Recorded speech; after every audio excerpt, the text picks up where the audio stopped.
जय जगन्नाथ संस्कृत सिद्धि YouTube channel तरफ आपण मानक स्वागत। तो आशा करुच्ची निश्चिंत रूप से आज क्लास टी समस्त को भल लगे। तो आज आम आलोचना करबा महाकवि भवभूति को लेकिन किसी एमसीक्यू क्वेश्चन जहाँकि एग्जाम ओरिएंटेड अच्छी तो समस्त निश्चित हेल्पफुल हो पार। तो क्वेश्चन नंबर 1 भवभूते मूल नाम किम आसीत। करेक्ट आंसर हो भवभूति मूल नाम थिला श्रीकंठ। क्वेश्चन नंबर 2 भवभूति कस्य राज्ञः सभापंडितः आसीत्। तो ये करेक्ट आंसर हो ऑप्शन सी यश वर्मणः। क्वेश्चन नंबर 3 भवभूते मातुः नाम किम आसीत्। तो ये करेक्ट आंसर हो ऑप्शन बी जतुकर्णी। क्वेश्चन नंबर 4 भवभूतिना विरचितम प्रकरण ग्रंथम किम अस्ति। तो ये करेक्ट आंसर हो मालती माधव जो कि 10टी अंक रही। नायक होती माधव नायिका होती मालती। क्वेश्चन नंबर 5 एको रसः करुण एव इति कस्य कवेः अस्ति। ताले एटा को कविଙ୍କ विषय रे कहै छी। आंसर हो ऑप्शन डी भवभूतेः। क्वेश्चन नंबर 6 उत्तर रामचरितस्य तृतीय अंकः केन नाम्ना प्रसिद्धः अस्ति। तो ये आंसर हो ऑप्शन बी छायांक। क्वेश्चन नंबर 7 भवभूतेः नाटकेषु कस्य पात्रस्य सर्वथा अभावः वर्तते। ये करेक्ट आंसर हो विदूषक। तो भवभूति द्वारा 3टी नाटक रे विदूषकर अभाव परिलिखित होता है। क्वेश्चन नंबर 8 उत्पत्स्यते अस्ति हि मम कोऽपि समान धर्मः अयं श्लोकः कस्य रचनायाः प्रस्तावनायाम् अस्ति। तलेटा कहार प्रस्तावना अछि। तो ये करेक्ट आंसर हो ऑप्शन बी मालती माधवे। तो एटा केउ प्रसंग रे कुआ जायछि आमे टिके जानिबा डिटेल्स रे। प्रसंग होछि महाकवि भवभूतिଙ୍କ प्रारंभिक कालर रचना गुडी को जेतेबेले समालोचक और विद्वान माने निंदा कले सेतेबेले कवि सेमानक ऊपर विरक्त होई मालती माधव प्रकरणर प्रस्तावना रे एही अभिमानपूर्ण प्रसिद्ध श्लोकटी को लिखिथिले। ताले श्लोक अति संपूर्ण रूप रे एहा थिला ये नाम केचित् इह प्रथेयन्ते अवज्ञां जानन्ति ते किमपि तान् प्रति नैष यत्नः उत्पत्स्यते अस्ति मम कोऽपि समान धर्मा काल हेयं निरवधि विपुला च पृथ्वी। ताले एही श्लोकटीर अर्थ कौन ना जे माने मोर रचना को अवज्ञा करूछंती के कहउछंती ना भवभूति निजे कहउछंती जे माने मोर रचना को अवज्ञा करूछंती से माने मो प्रतिभा विषय रे किछि जानंती नाही। मु सेमानक पई एही काव्य रचना करी नाही। एही विशाल पृथ्वी रे एवं अनंत समय मध्य रे केबे ना केबे मो भली समान विचार और प्रतिभा संपन्न व्यक्ति जन्म नेबे जे कि मो काव्यर प्रकृत मूल्य बुझी पारिबे। तो एही परि भाबरे मालती माधवर प्रस्तावना रे एटा कहै जायछि। क्वेश्चन नंबर 9 भवभूतेः कृते कः प्रसिद्ध उपाधि प्रयुक्तः भवति। आंसर हो ऑप्शन ए पदवाक्य प्रमाणज्ञः। क्वेश्चन नंबर 10 भवभूतये कः छंद सर्वाधिक प्रिय आसीत्। ऑप्शन हो बी शिखरिणी। क्वेश्चन नंबर 11 उत्तर रामचरितम नाटकस्य प्रथम अंकस्य नाम किम अस्ति। तले प्रथम अंकर नाम कोन थिला चित्रदर्शन। तले चित्रदर्शन रे चित्रकार के थिले ना चित्रकार थिले अर्जुन। क्वेश्चन नंबर 12 ब्रजात अपि कठोराणि मृदिनी कुसुमात अपि इयं सूक्ति कस्मिन् अंके प्राप्यते। तले एही सूक्तिटी को अंक रे देखा जाय। आंसर हो ऑप्शन सी प्रथम अंक रे। तले एही सूक्तिटी केउ प्रसंग रे कहै जायछि ना एही श्लोक रे महापुरुष मानक हृदय विषय रे कहै जायछि। महापुरुष माने के ना से श्री राम महापुरुष मानकर हृदय विषय रे कहै जायछि। सेमानकर मन कर्तव्य समय रे ब्रज भली कठोर होइते।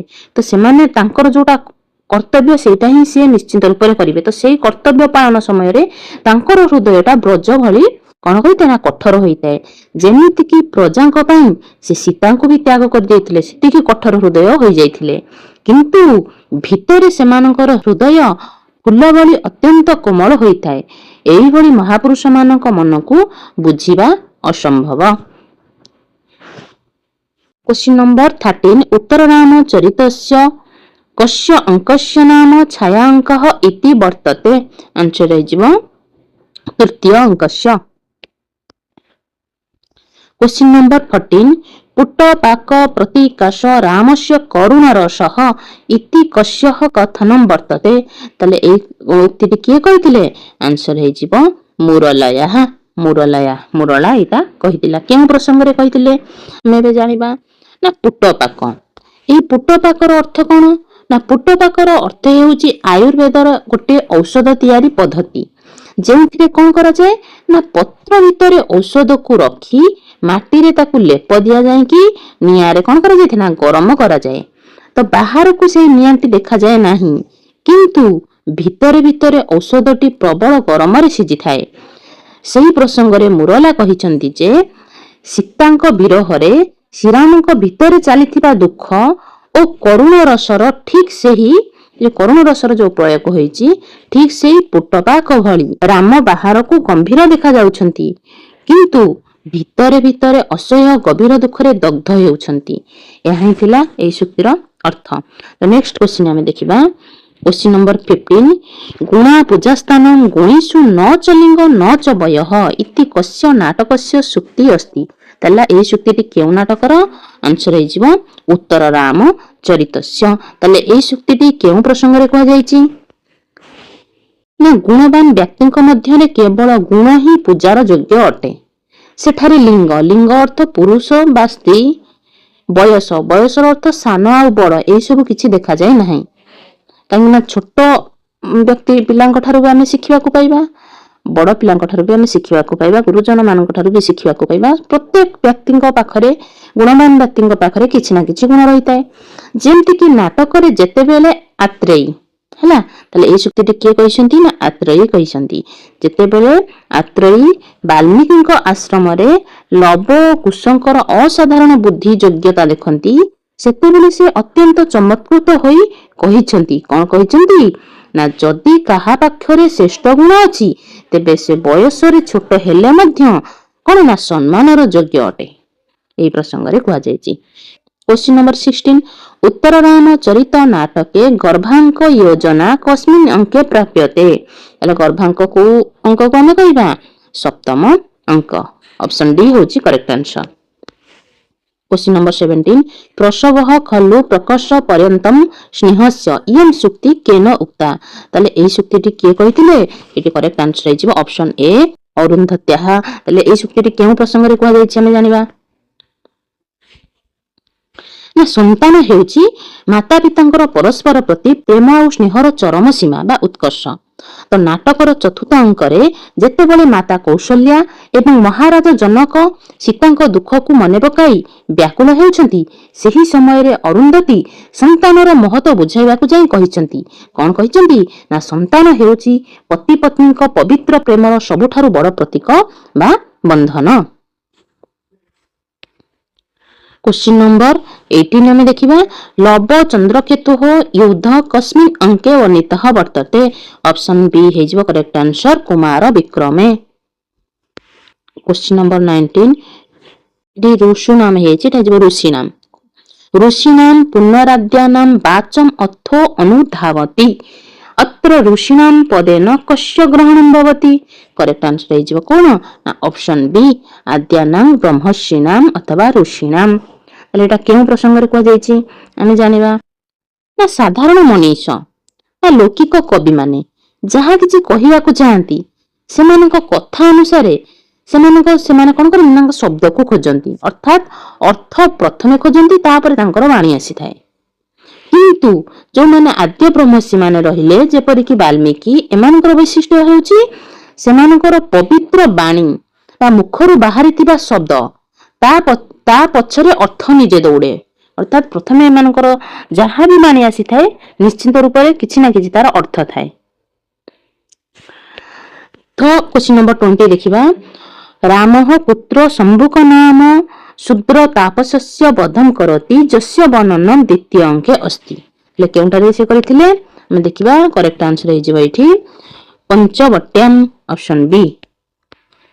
क्वेश्चन नंबर 21 पुट पाक प्रतीकाश रामस्य करुणरसः अयं श्लोकांशः कस्य नद्याः वचनम् अस्ति ताले एटा केउ नदीर वचन रहिछि आंसर हेजिबो ऑप्शन बी मुरालया। तो एटा केउ प्रसंग रे कुआ जायछि हम जानिबा ना तृतीय अंकर आरंभ रे दुईटी नदी तमसा आ कि ना मुरला एमानक मध्य कथाबार्ता चलीछि। ସେହି ସମୟରେ ମୁରଲା ନଦୀ ଶ୍ରୀରାମଙ୍କର ଗଭୀର ମାନସିକ ଦୁଃଖକୁ ଦେଖି ଏହି ପ୍ରସିଦ୍ଧ ପଦଟି କହିଛନ୍ତି। କଣ କହିଛନ୍ତି ନା ରାମଙ୍କ ଭିତରେ ଚାଲିଥିବା କରୁଣ ରସ ଠିକ ପୁଟ ପାକ ବା ଔଷଧ ସିଝାଇବା ପ୍ରକ୍ରିୟା ଭଳି ଯାହା ବାହାରକୁ ଜଣା ପଡେ ନାହିଁ ସତ କିନ୍ତୁ ଭିତରେ ଭିତରେ ପ୍ରବଳ ଦଗ୍ଧ କରିଥାଏ।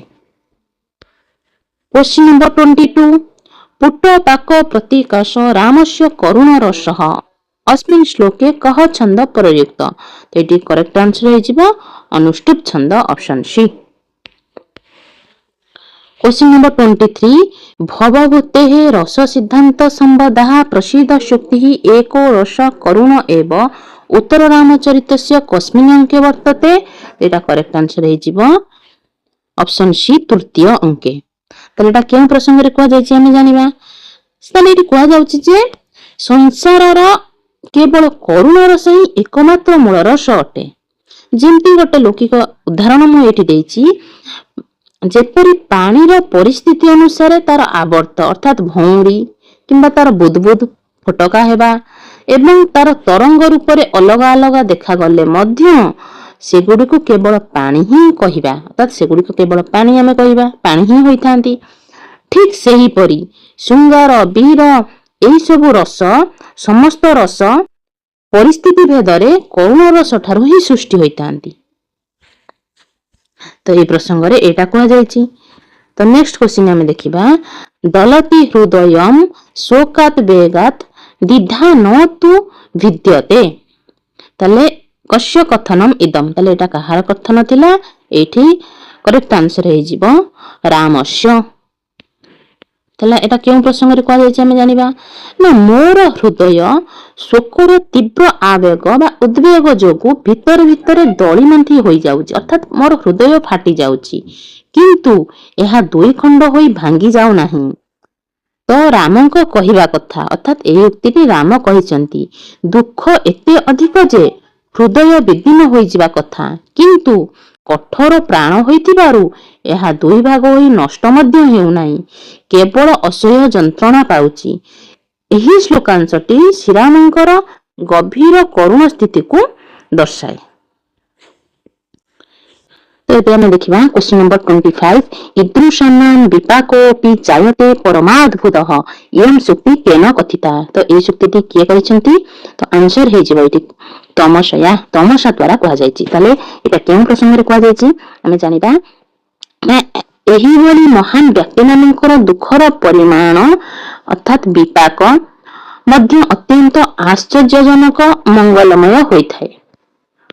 केउं प्रसंग रे कहा जायछि ना नाटकर तृतीय अंकर शेष रे जेतेबेले श्रीराम एवं सीता परस्पर को न देखि मध्य परस्परर गभीर प्रेम और शोक को अनुभव करंती सेतेबेले तमसा सीता को आश्वासन दे कहिसंती। ताले ए उक्तिटी का द्वारा कहा जायछि ना तमसा द्वारा कहा जायछि। कोन आश्वासन देसंती राम और सीता भली पवित्र महान चरित्र विशिष्ट व्यक्ति मानक जीवन रे आसुथिबा कष्ट बा दुखर शेष परिणाम सबुबले अद्भुत एवं सुखदायक ही होइथाय जहां नाटकर शेष रे ही दुहिंकर मिलनरु एटा प्रमाणित हुए। क्वेश्चन नंबर 26 पुट्टपाक पदेन कह अर्थः गृह्यते। तो ये करेक्ट आंसर है ऑप्शन नंबर बी औषध पाकस्य विशेष विधि व अंतर्दाह। एबे हम देखिबा क्वेश्चन नंबर 27 एको रसः करुण एवं निमित्त भेदात इति श्लोकः कस्य छन्दः अस्ति। तले ए श्लोक रे कोन छंद रहिछि ऑप्शन ए हिजबो करेक्ट आंसर शिखरिणी। क्वेश्चन नंबर 28 श्रीरामस्य मुच्छकाले तृतीय अंके कस्य अदृश्य स्पर्शेन रामः चेतनां लभ्यते। तले करेक्ट आंसर हिजबो सीतायाः सीतांकर स्पर्श रे रामकर कोन चेता फेरी आसिथिला। क्वेश्चन नंबर 29 इयं गेहे लक्ष्मीः इयं अमृतं वर्तिन्नयनयोः इति वाक्ये इयं पदं कस्मै प्रयुक्तम्। तो एटी करेक्ट आंसर हे जीवा एटी का पय को जायतिला ना सीताई सीतांक पय को जायतिला ऑप्शन बी होची करेक्ट आंसर। एटा केउ प्रसंग रे के कहितिले से विषय हम जानिबा। तो आर अर्थ होची ए सीता हेउछंती मोर गृहर लक्ष्मी एवं आखि पय अमृतर सलाका अर्थात अमृतर बत्ती सदृश। तो ए कथा ए पेटी के कहिसंती ना राम कहिसंती कोन कहिसंती जे सीतांक स्पर्श शरीर पय चंदन सदृश एवं से सब प्रकार रे मोर सुखदायक अटंती एनु एठार इयं पदटी कहा पय ना सीतांक उद्देश्य रे व्यवहार करा जायछि। क्वेश्चन नंबर 30 उत्तरराम चरितस्य तृतीय अंके मुख्य रूपेण कस्य रसस्य प्राधान्यं वर्तते। आंसर हे जीव करुण रसस्य। क्वेश्चन नंबर 31 कालिदासः भवभूत्योः मुख्य रीति विषये कह भेद वर्तते। ताले एटी कहरे भेद रहिछि। आंसर हे जीव ऑप्शन सी कालिदासस्य वैदर्भी रीति भवभूतेः गौड़ी रीति प्राधान्यं भज्यते। तो एटी किछि क्वेश्चन कालिदास और भवभूतिंकर तुलनात्मक प्रश्न रहिछि। 32 नंबर क्वेश्चन उपमा कालिदासस्य इति प्रसिद्धं तर्हि भवभूति कस्य छन्दः अलङ्कारस्य प्रयोगे विशेषण रूपेण श्लाघनीयः अस्ति। एटी करेक्ट आंसर हेजिबा ऑप्शन बी शिखरिणी छन्दसः। सेति पय कोआ जायछि भवभूतेः शिखरिणी निर्कल तरंग गिणिः। क्वेश्चन नंबर 33 रस योजना दृष्ट्या कालिदासः भवभूतेः मुख्य रसः कः मुख्य भेदः दृश्यते। तेति करेक्ट आंसर हेजिबा कालिदासस्य मुख्य रसः शृंगारः संभोग शृंगार विप्रलम्ब शृंगार भवभूते च करुण रसः अस्ति। क्वेश्चन नंबर 31 नाट्यकला दृष्ट्या भवभूते नाटकेषु कस्य शास्त्रीय पात्रस्य अभावः वर्तते यः कालिदास नाटकेषु रसपृष्टिः करोति। तेति करेक्ट आंसर हेजिबा ना विदूषकस्य। 35 क्वेश्चन उत्तरराम चरितस्य तृतीय अंके रामस्य सारथी वा रथचालकः कः आसीत्। तो एटी करेक्ट आंसर हेजिबा option B Pushpak Viman. 36 number question त्वं जीवितं त्वमसि मे हृदयं द्वितीयम् इयं पक्ति का कथयति कं प्रति च। एति के कहछन ना ऑप्शन डी हेजिबा करेक्ट आंसर राम सीता प्रति यत् वासंतीं स्मारयति। राम सीतांक प्रति कहथिले वासंती एटाको मने पकाई देउछंती। यार अर्थ कौन ना तुमे ही मोर जीवन एवं तुमे ही मोर द्वितीय हृदय। प्रसंग कौन ना श्रीराम जेतेबेले सीता को वनवास देथिले सेति पई प्रिय सखी तांकर किए थिला ना बासुंती वन देवता। तो राम को ऊपर अभिमान क्रोध करिथिले। रामकर परवर्ती समय जेतेबेले पंचवटी को प्रवेश करी फेरिछंती अर्थात राम जेतेबेले पंचवटी को पुणी आसीछंती सेतेबेले बासंती तांको पुराना कथा मने पकाई आक्षेप करी कहउचंती हे राम दिने आपण सीता को कहते जे से आपणकर जीवन द्वितीय हृदय अटंती। तो सही बड़ी सीता को आपण एभली जंगल रे एकाकी छाड़ीदेले। क्वेश्चन नंबर 37 उत्तरराम चरिते कति श्लोकाः सन्ति। आंसर हेजिबा ऑप्शन ए 256 श्लोकाः। 38 नंबर क्वेश्चन उत्तरराम चरितस्य उपजीव्य ग्रंथः कः अस्ति। तेरे आंसर हेजिबा वाल्मीकि रामायणस्य उत्तराकाण्डम्। क्वेश्चन नंबर 39 कल्याणानां तोमसि महसां भाजनं विश्वमूर्तेः इति रामः कं दृष्ट्वा कथयति। एही कथा राम काहाको देखि कहिसेंती। एटी करेक्ट आंसर हेजिबा लवम ऑप्शन सी।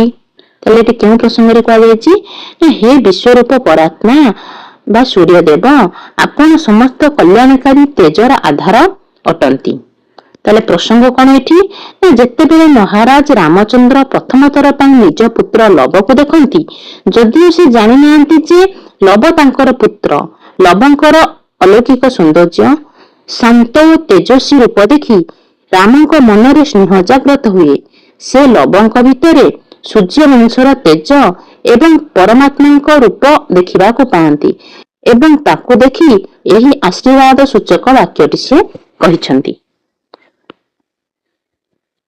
क्वेश्चन नंबर 40 भवभूतिना उत्तर रामचरितस्य नांदी पाठे कस्या वंदना कृता तले कहार वंदना करिसेंती ना परावाचः सरस्वत्याः कविवाणी ने परावाचर अर्थ सरस्वती वाणी को परावाणी कुआजे जो वाणी रही चारिटा परा पश्यंती मध्यमा वक्षरी तेणु सरस्वती वाणी कौन कहे परावाणी बोली कहे।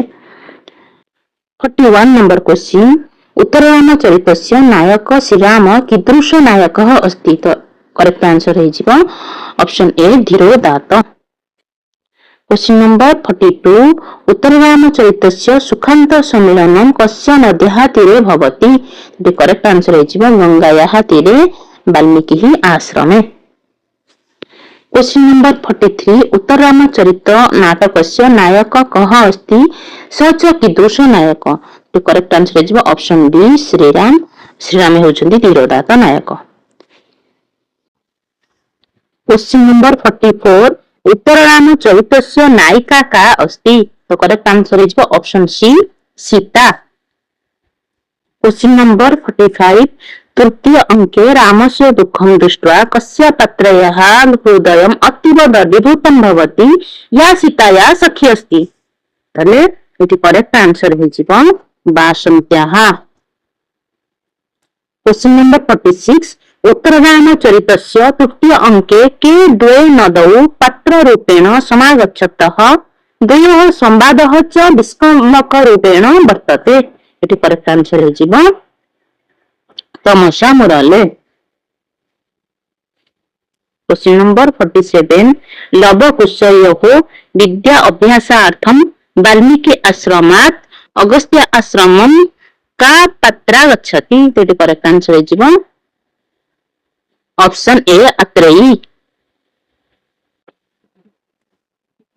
क्वेश्चन नंबर 48 लव कुश च कस्य वीरपुत्रौ आस्ताम् कहार वीरपुत्र थे आंसर है ऑप्शन सी श्रीरामस्य। क्वेश्चन नंबर 49 चंद्रकेतु कस्य पुत्र आसीत् जेन सह लवस्य युद्धं पंचम अंके भवति तो करेक्ट आंसर है ऑप्शन सी लक्ष्मणस्य। क्वेश्चन नंबर 50 उत्तर रामचरिते रामस्य कः गुप्तचर अस्ति जः लोकोपवादस्य वार्तां रामाय ददाति आंसर है option B Durmukh. Question number 51 Valmiki आश्रमे द्वौ शिष्यौ हास्यरसस्य पुष्टिं कुरुतः तयोः नामानि के आंसर है ऑप्शन बी सौधातिक दंडायनौ। क्वेश्चन नंबर 52 उत्तर रामचरित नाटके शंभुकः कः आसीत् जस्य रामः उद्धारं करोति तेटी करेक्ट आंसर है ऑप्शन बी कश्चित् शूद्र तपस्वी या ऋषिः। क्वेश्चन नंबर 53 भवभूतेः कस्य नाटकस्य मंगलाचरणे भगवान शिवस्य स्तुतिः प्राप्यते तेटी करेक्ट आंसर है ऑप्शन डी मालती माधवस्य। क्वेश्चन नंबर 54 तद्धुंसताम् अंधतमसं तत्पारमस्तु इति श्लोकांशः कस्य नाटकस्य मंगलाचरणेन संबद्धः अस्ति तो करेक्ट आंसर है मालती माधवस्य। क्वेश्चन नंबर 55 एटा के हमर शेष प्रश्न मालती माधवम इति रूपकस्य कः भेद अस्ति तो एठी करेक्ट आंसर है ऑप्शन डी प्रकरणम। तो समस्त को धन्यवाद। तो आज क्लास को आम ये रखा आशा करुच्ची क्वेश्चन गुड़िक समस्त को बहुत भल लगे exam oriented question. Thank you so much.